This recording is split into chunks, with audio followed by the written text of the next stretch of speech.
मुख्यमंत्री योगी आदित्यनाथ ने सोमवार को सरदार वल्लभ भाई पटेल की 150वीं जयंती के उपलक्ष्य में प्रदेश के सभी 403 विधानसभा क्षेत्रों में एकता यात्रा का शुभारंभ किया। नगर निगम परिसर स्थित रानी लक्ष्मीबाई पार्क से यात्रा शुरू हुई। मुख्यमंत्री ने इस अवसर पर सरदार पटेल के देश निर्माण में योगदान को नमन किया और वंदे मातरम पर उठ रहे विरोध को लेकर कांग्रेस और समाजवादी पार्टी को आड़े हाथों लिया।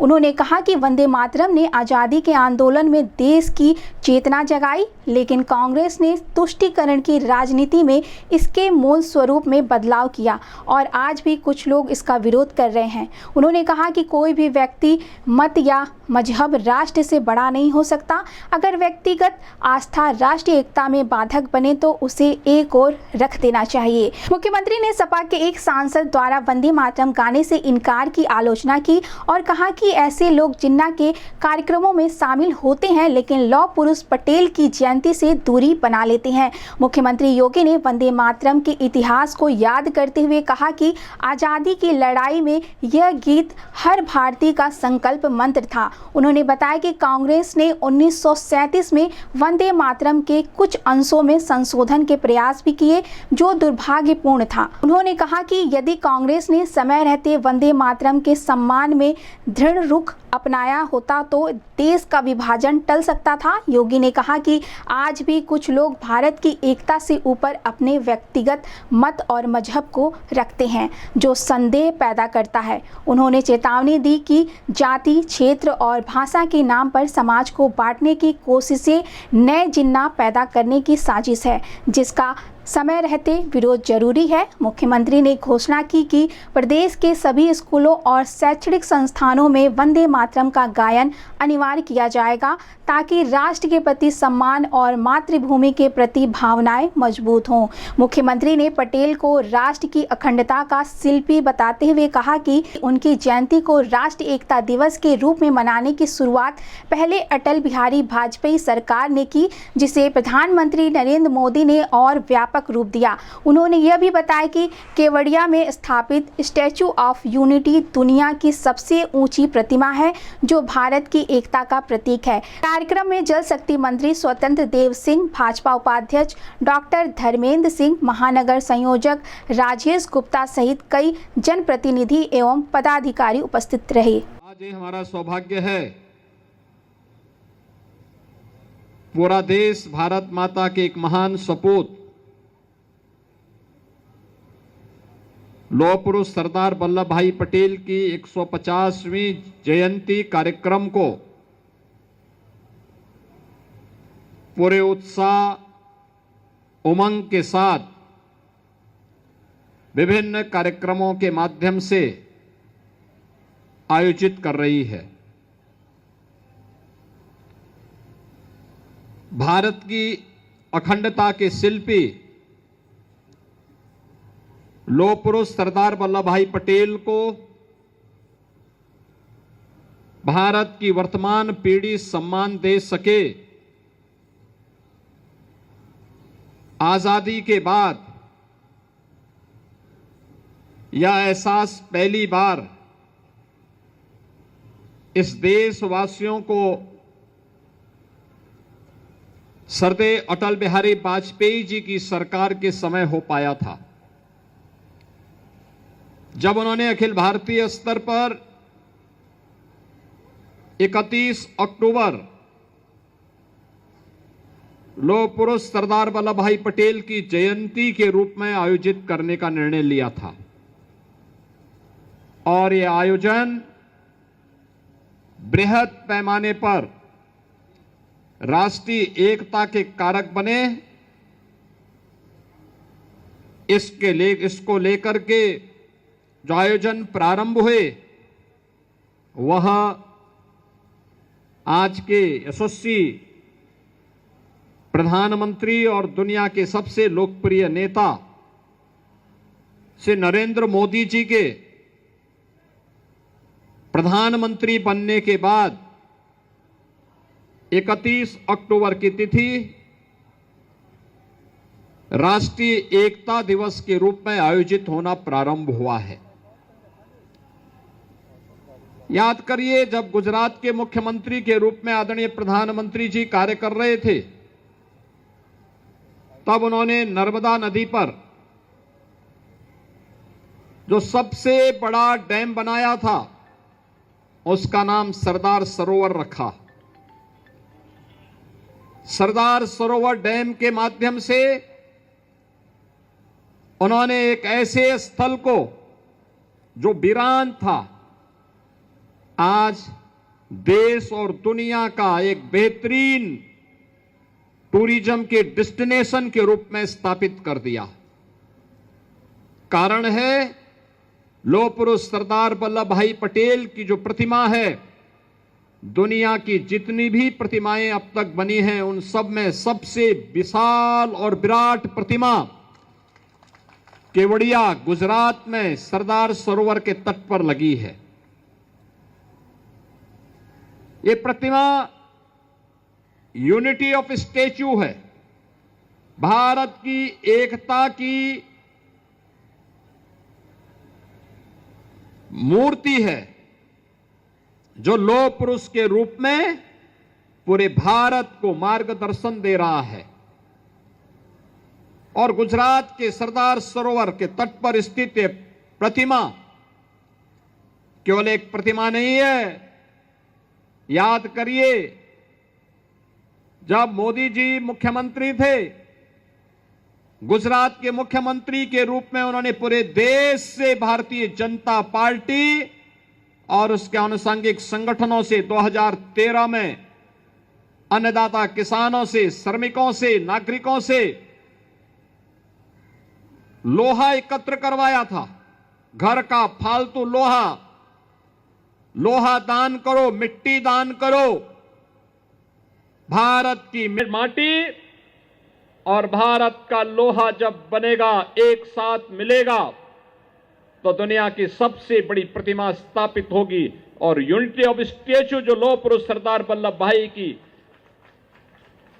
और दुनिया की अब तक की सबसे बड़ी प्रतिमा बनी है, वह लौह पुरुष सरदार वल्लभ भाई पटेल की गुजरात में केवड़िया में स्थित 31 अक्टूबर को पूरे देश के अंदर यूनिटी फॉर रन के रूप में राष्ट्रीय एकता दौड़ का आयोजन हर एक जनपद में आयोजित हुआ। अनेक प्रकार के कार्यक्रम इस दौरान प्रारंभ हुए। लौह पुरुष सरदार वल्लभ भाई पटेल के व्यक्तित्व और कृतित्व से जुड़े हुए विभिन्न प्रसंगों को लेकर के भारतीय जनता पार्टी ने भी और सरकार के स्तर पर भी अनेक प्रकार के कार्यक्रम प्रारंभ होने शुरू हुए। स्वदेशी का मामला हो, स्वावलंबन का मामला हो, राष्ट्रीय एकता के सामने जो चुनौतियां हैं, इन चुनौतियों को लेकर के होने वाले कार्यक्रम हो, व्यापक जन जागरण की दृष्टि से ये कार्यक्रम चल रहे हैं। रन फॉर यूनिटी के साथ ही यह कार्यक्रम पूरे देश के अंदर बृहद पैमाने पर प्रारंभ हुए हैं और वर्तमान में आज से भारतीय जनता पार्टी 75 जनपदों में रन फॉर यूनिटी के कार्यक्रम के बाद अब एकता यात्रा का प्रारंभ कर रही है। और इसमें मेरा सौभाग्य है कि मुझे बाबा गोरखनाथ की इस पावन धरा पर आप सबके बीच में इस एकता यात्रा कार्यक्रम का शुभारंभ करने का अवसर प्राप्त हो रहा है। ये एकता यात्रा हर 403 विधानसभा क्षेत्रों में आयोजित होने जा रही है। हर विधानसभा क्षेत्र में 10 किलोमीटर की यात्रा, व्यापक जन जागरण के कार्यक्रम, स्वदेशी और स्वावलंबन को ध्यान में रख करके प्रत्येक नागरिक के मन में राष्ट्रीयता का भाव पैदा हो। और ये सुखद संजोग है कि सरदार वल्लभ भाई पटेल जी की 150वीं जयंती कार्यक्रम के समारोह तो प्रारंभ हुए ही है। यह वर्ष भारत के राष्ट्रगीत वंदे मातरम के भी 150वें वर्ष में प्रवेश करने के उपलक्ष्य में भी आयोजित हो रहे हैं। और इसी के लिए आज ये एकता यात्रा, जहां हर नागरिक की भारत की एकता और अखंडता के प्रति प्रतिबद्धता का समर्थन करता है, वहीं लौह पुरुष सरदार वल्लभ भाई पटेल के द्वारा किए गए योगदान को, स्वदेशी स्वावलंबन के प्रति उनके द्वारा किए गए योगदान, उनके संघर्षों का स्मरण कराने का भी हमारे पास एक अवसर देता है। मैं इस अवसर पर आप सभी का आह्वान करूंगा, कभी आपको केवड़िया गुजरात जाने का अवसर प्राप्त हो तो सरदार सरोवर के तट पर लौह पुरुष सरदार वल्लभ भाई पटेल की बनी हुई दुनिया की सबसे बड़ी प्रतिमा का दर्शन करने जरूर जाएं। प्रधानमंत्री मोदी जी के प्रति कृतज्ञता ज्ञापित जरूर करें कि भारत के महापुरुषों को, अपने पूर्वजों को कैसे सम्मान दिया जाना चाहिए। उस सम्मान के प्रतीक के रूप में लौह पुरुष सरदार वल्लभ भाई पटेल को की सबसे बड़ी प्रतिमा गुजरात में केवड़िया में स्थापित की गई है। बहनों और भाइयों, यही है अपने महापुरुषों के प्रति श्रद्धा और सम्मान का भाव। और उसी श्रद्धा और सम्मान के भाव के साथ आज हम सब यहां पर इस एकता यात्रा के साथ जुड़ रहे हैं।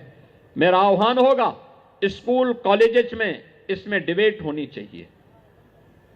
लौह पुरुष सरदार वल्लभ भाई पटेल के मुद्दे को लेकर के हमें चर्चा पर चर्चा का हिस्सा इसको बनाना चाहिए। वंदे मातरम राष्ट्रीय गीत के प्रति सम्मान का भाव होना चाहिए। अब ये केवल लौह पुरुष सरदार वल्लभ भाई पटेल के साथ ही राष्ट्रगीत वंदे मातरम भी उत्तर प्रदेश के हर विद्यालय में गायन इसका अनिवार्य करेंगे, हर शिक्षण संस्थान में इसका गायन अनिवार्य करवाएंगे, जिससे उत्तर प्रदेश के अंदर हर नागरिक के मन में भारत माता के प्रति, अपनी मातृभूमि के प्रति श्रद्धा और सम्मान का भाव जागरूक हो सके। और उसी भाव के साथ आज हम सब यहां पर आए हैं। आज के इस अवसर पर मैं एक बार फिर से गोरखपुर महानगर की इकाई को इस बात के लिए धन्यवाद दूंगा कि उन्होंने इस राष्ट्रीय एकता यात्रा को आज यहां पर गोरखपुर में प्रारंभ करने और इस यात्रा में मुझे शामिल होने का अवसर दिया है। इस यात्रा में शामिल होने के लिए आए हुए आप सभी महानुभावों का मैं हृदय से अभिनंदन करता हूं, स्वागत करता हूं। आज के इस अवसर पर मैं केवल आपसे एक बात कहना चाहूंगा। याद करना, लौह पुरुष सरदार वल्लभ भाई पटेल ने जो बातें कही थी उनमें से दो बातें बहुत महत्वपूर्ण हैं। उन्होंने कहा था कि स्वतंत्रता का अर्थ केवल आजाद होना नहीं है, बल्कि जिम्मेदारी से राष्ट्र की सेवा करना भी है। दूसरा उन्होंने कहा था, जिस देश का युवा जागृत होता है उस देश को कोई गुलाम नहीं बना सकता है। याद करना, हमारे युवा स्वयं राष्ट्रीयता के प्रति जागरूक हों और स्वाधीनता का मतलब आजाद होना नहीं, बल्कि स्वाधीनता का मतलब अपने कर्तव्यों के निर्वहन करने से भी होता है। यही लौह पुरुष सरदार वल्लभ भाई पटेल का मार्गदर्शन है। आज के इस अवसर पर मैं भारत माता के महान सपूत लौह पुरुष सरदार वल्लभ भाई पटेल की स्मृतियों को नमन करते हुए राष्ट्रगीत के रचयिता बंकिम चंद्र चट्टोपाध्याय को भी विनम्र श्रद्धांजलि अर्पित करते हुए उनकी स्मृतियों को भी नमन करता हूं। आप सबके प्रति अपनी शुभकामनाएं देता हूं और आप सबसे मैं इस बारे में आह्वान करूंगा कि एकता यात्रा में आप चलेंगे, अनुशासन झलकना चाहिए, नारा भारत माता का होना चाहिए, राष्ट्रीय महापुरुषों के प्रति सम्मान का भाव होना चाहिए। इस विश्वास के साथ ये मेरा सौभाग्य है कि 1857 की प्रथम स्वातंत्र समर की वीरांगना रानी लक्ष्मीबाई की मूर्ति पर पुष्पांजलि करने के साथ ये यात्रा प्रारंभ हो रही है। टाउन हॉल चौराहे पर हम लोग राष्ट्रपिता महात्मा गांधी को सम्मान देंगे। वहां पुष्पांजलि करने के बाद यात्रा गोलघर होते हुए और सीधे अपने मार्ग से होते हुए काली मंदिर पर, जो वहां पर लौह पुरुष सरदार वल्लभ भाई पटेल की प्रतिमा पर माल्यार्पण करने के उपरांत अपनी यात्रा आगे जाएगी और फिर इसका समापन गीता वाटिका में समारोह होगा। हम सब जो भी यात्रा के साथ जाएंगे पूरी शालीनता के साथ, पूरे उत्साह के साथ, पूरे अनुशासन के साथ इस आयोजन का हिस्सा बनेंगे। इस विश्वास के साथ आप सबके प्रति मैं हृदय से अपनी शुभकामनाएं देता हूं। धन्यवाद। जय हिंद।